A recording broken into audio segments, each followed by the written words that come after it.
Did the avoidant discard you without thinking? They thought walking away would cost them nothing, that you'd break quietly, question yourself, maybe even chase them again, because in their mind, distance always worked.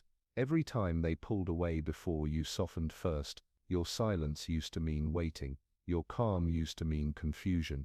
They believed they could vanish, and you'd keep orbiting around their absence, like gravity that never stops pulling, even when the planet is gone. But this time, something shifted. You didn't beg, you didn't plead, you didn't chase the same cycle that kept you small, you simply went quiet, not out of weakness, but awareness, a calm so deep it unnerved even you. See, when an avoidant discards someone, it's rarely personal at first, it's reflex, a shield built long before you ever arrived. They're not running from you, they're running from the version of themselves that feels too deeply. To them, distance equals safety.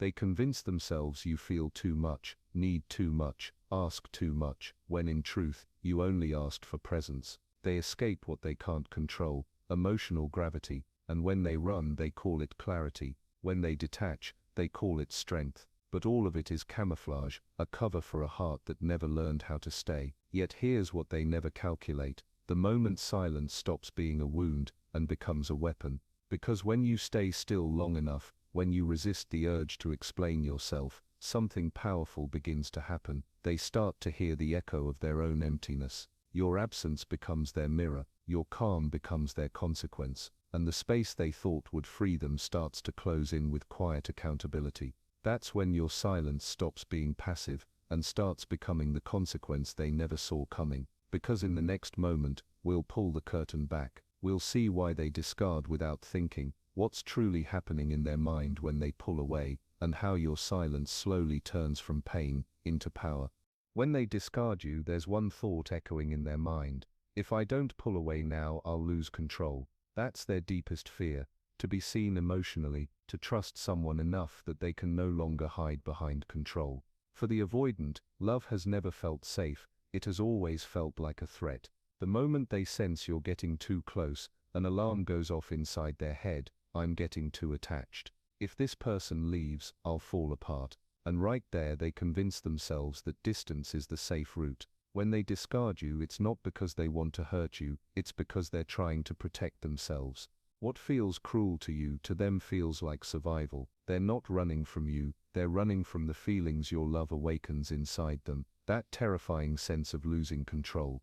Their internal programming repeats one rule: if you show emotion, you'll get hurt. So instead of leaning in, they pull away. They build distance not because they stopped caring, but because caring feels dangerous. That distance becomes their illusion of control, but it never lasts. Because with time, the silence that once felt like freedom starts turning into noise inside them. When no one is calling their name anymore, they begin to hear their own voice again. And that voice whispers a truth they can't ignore: you didn't leave them, you left yourself.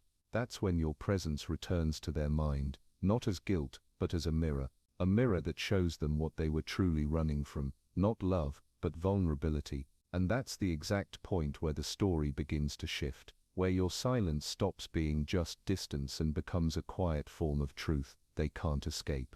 Because for the first time, they're no longer fighting you, they're fighting the reflection of what they lost when they mistook love for danger. When they discard you, they expect a familiar pattern to play out.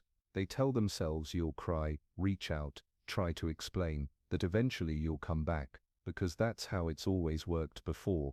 In their mind, your pain equals attachment, and attachment means control. They feel safe believing that you'll orbit around them no matter how far they pull away. But somewhere in the middle of that assumption, you flip the game. You don't chase, you don't plead, you don't give them the emotional reaction they were waiting for.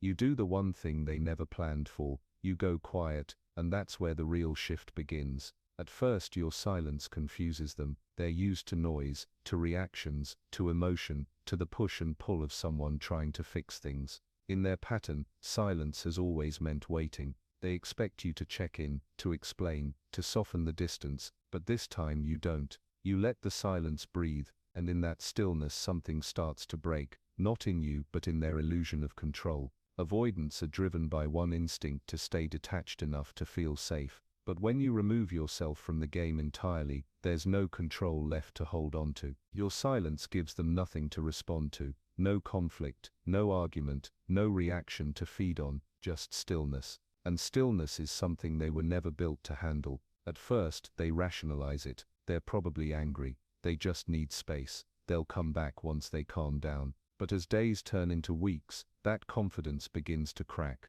Because your absence isn't behaving like absence, it's behaving like closure. It's not chasing, not waiting, not orbiting, it's simply gone. And that's when their mind turns inward. The silence that once felt like freedom now becomes noise. They replay old conversations, the warmth in your tone, the steadiness in your care. They start to feel the echo of what they tried to suppress. The illusion that discarding you was freedom begins to crumble under the weight of what they've lost. Your silence becomes a mirror they can't escape, a reflection of the bond they broke in the name of safety. It forces them to confront the truth they've avoided for years, that every time they run they end up alone, that every time they push someone away, they prove the very story they're afraid of, that they're unlovable, unreachable, and destined to be alone. And this is where your silence transforms. It's not about punishment or revenge, it's reclamation, taking back the energy you kept pouring into being understood. Because healing doesn't happen by convincing someone to stay, it happens when you stop proving your worth to those who can't face their own wounds.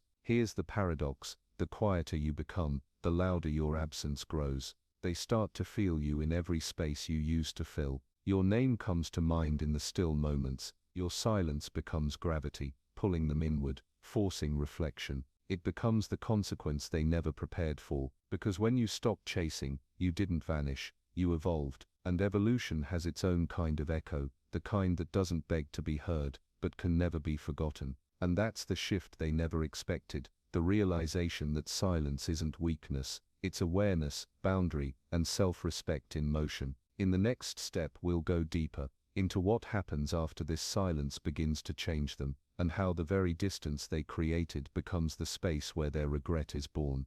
Once your silence flips their game, the consequences start to settle in, slowly, quietly, but undeniably. They expected tears, explanations chasing, they expected control. Instead they meet neutrality, calm, and an absence they cannot manipulate. And that is where regret begins its quiet work. At first they may not notice, they assume you're upset temporarily, that your calm is just a phase, that you'll eventually reach back. But as time passes they start replaying old interactions in their mind.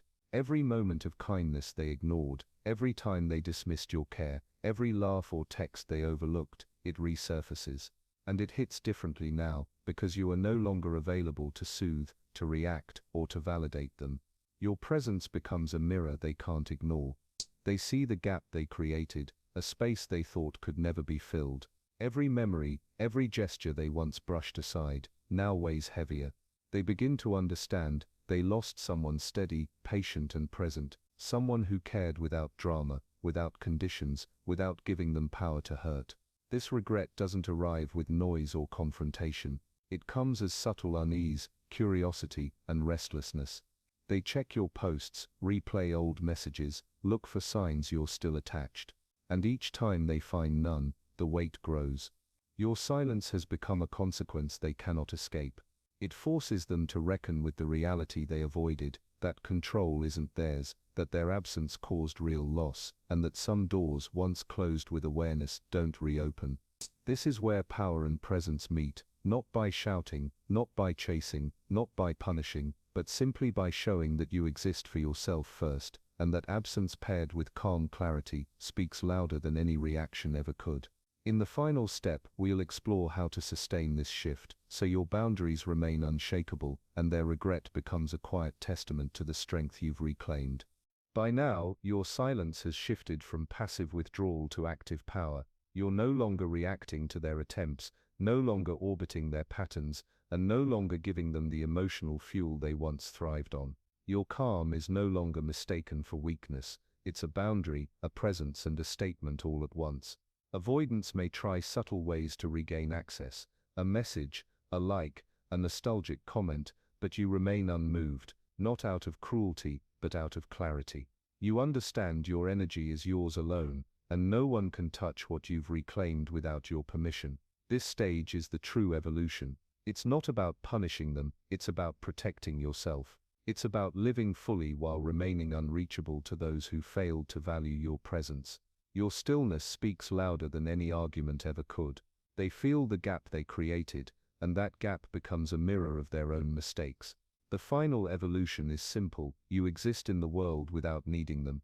You move through life with calm confidence, and your boundaries are untouchable. When silence is paired with self-respect and awareness, it becomes unstoppable. It's no longer absence, it's presence redefined, and that is the consequence they never saw coming.